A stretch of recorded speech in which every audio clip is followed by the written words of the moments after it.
Stuart again. Today we're going to switch gears a little bit and talk about enterprise and cloud project success factors. And these may not be the ones that you would suspect. In previous videos, I focused on checklists of things that you should think about. But this time, I want to focus on culture, and specifically how to build a 3-2-1 culture. And I'm going to explain each of the culture things, starting with the foundational parts, and we're going to build up to the goal of an organization, which is measurable success. So craft is the art of doing things well. And it doesn't matter what the role is that you're in. You should know what the goals of your role are, and you should have the skills to achieve those goals. You need to be able to convey to everyone around you this expectation of craft. That is to say, building or doing the very best that we can do. In the arts, craft is highly subjective.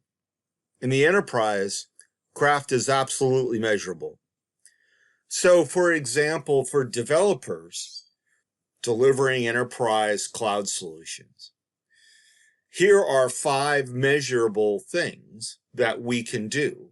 One of the rubrics of craft is that repetition should make your craft better, sometimes called the 10,000 hour rule. And the other thing is that automating repeated processes allows you to have a repeatable process and to get what we like to call sustained engineering. This is one of my dad's favorite quotes from John Wooden. The cost of doing something later is almost always greater than the cost of doing something now. And if we can shift left what we're doing now so that we catch problems earlier, it's cheaper and more satisfying because we'll spend less time reworking things and more time developing new business value. Transparency requires observability. In other words, you can't really be transparent when you produce KPIs, metrics, whatever, unless you have the ability to see inside the thing that you're trying to measure and be transparent about. So without observability, you really can't have transparency. So for observability, we need to not only be able to derive measures, but we need to be able to trace those measures back to the raw data so that if somebody challenges those measures, that we can go back to the raw data and either adjust our measure or justify our calculation. Having transparency means that the entire process from how the raw data is collected all the way up to how the measure is calculated, and then the measures themselves are available to the key stakeholders. And to be really successful in our transparency efforts, we need to put those measures and metrics, ideally with traceability, to at least some of the raw data. You may have to trim some of it for certain stakeholders.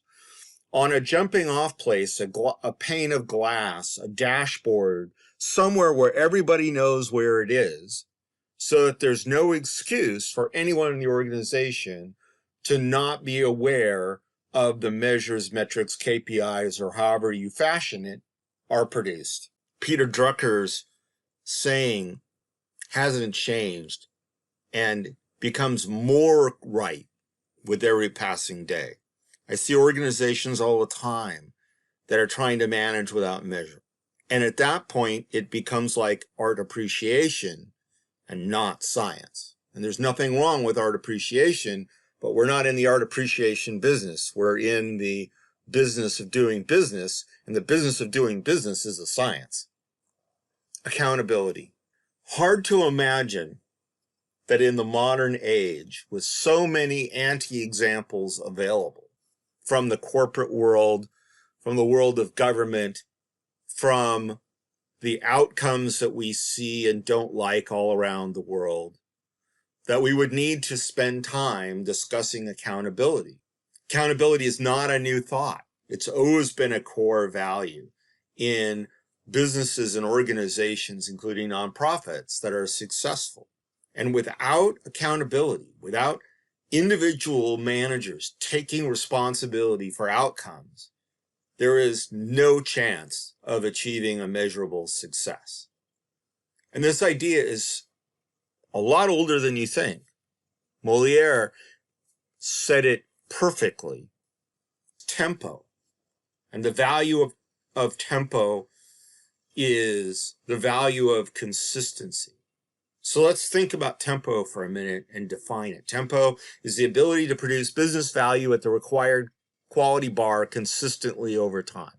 Uneven tempo, or worse, the inability to measure tempo, is a sign that something's horribly broken. And once you've established how you're going to measure tempo, you can add new measures and deprecate the old ones. But from measurement to measurement, you need to calculate apples to apples and not apples to hand grenades. So the formulas for constructing tempo measurements should be the same. And in the spirit of transparency, they should be known to all of the core stakeholders who rely upon those measurements. And you need to hold managers accountable. And if you hold managers who are responsible for delivering things or services or code or whatever accountable for tempo, you have a powerful tool for gauging their effectiveness. Now, bad things happen, and we're going to talk about that next. The rule of thumb around tempo that I have always followed is a quote from an old boss, which I'm sorry to say was so long ago that I remember the quote, but I don't remember the lady's name. Her quote was, "The best way to be exceptional is to be consistently above average." And what is she talking about there? She's talking about tempo. So risk is any problem that could keep us from getting to our goal. And remember, we want measurable goals. And incidents are what happens when our risk comes to pass.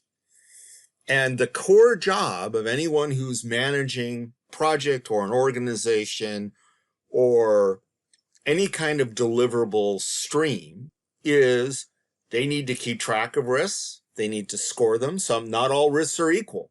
They need to be proactive about risk prevention. They need to be proactive about having plans in case the risk becomes an incident and figuring out who the people are who will participate. These are core responsibilities that are part of the accountability of anyone who manages anything. Gary Cohn said it best: if you don't invest in risk management, it doesn't matter what business you're in, it's a risky business. Measurable success. I have attended any number of private or public meetings in which I have seen individuals who, were they to demonstrate any of the characteristics that we have talked about in this video, particularly personal accountability, declare success without so much as a shred of evidence to support it. That works for a while until somebody, somewhere, your shareholders, your oversight organizations, the large organization of which you are a part, notices that you are, as one of my colleagues called it, all hat and no cowboy. To have accountability, you need to have metrics and KPIs that are transparent. And in order to have transparency, you have to have observability, and you have to manage risk and tempo. And then to measure those things, you have to have goals that are SMART. And the SMART acronym was coined by Doran, Miller, and Cunningham, and it's worth going over. This is one of my favorite acronyms, particularly if I'm down in the weeds looking at something like user stories, or if I'm looking at a business plan, I'm looking at campaign for rolling out some new thing. the first thing I do is I go through and I strike out all of the words and lines and sentences and paragraphs that don't conform to the SMART. Because if they don't, they're sense-free noise. So we want our goals to be very specific. Let's be awesome is not specific. Achieve a real 1.5% growth year on year for the current fiscal year is a very specific goal. And there are derivative measurements for how to do that, which leads me to measurable. Growth is measurable. Underneath that vision statement, we're going to have a series of actions. So typically the next sentence would be by doing, and then a series of actions, bullets.